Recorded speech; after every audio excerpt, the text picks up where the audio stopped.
محمد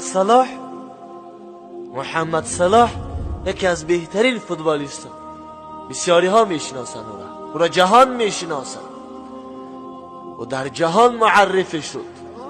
یک خبرنگار میپرسه که محمد صلاح آیا تو در این فینال هم روزه میگیری، روزدار هستی؟ میگه آره روزدار است. من در جام جهانی هم روزه میگیرم، میگه در جام جهانی هم روزه میگیرم. خبرنگار میگه ای محمد صلاح، تی روزه رو برای کی میگیری؟ برای چی کسی میگیری؟ این روزه رو برای چی کسی میگیری؟ جواب محمد صلاح حبوبی میگه من این روزه رو به خاطر کسی میگیرم که محمد صلاح ناچیزه به جهان معرفی کرد.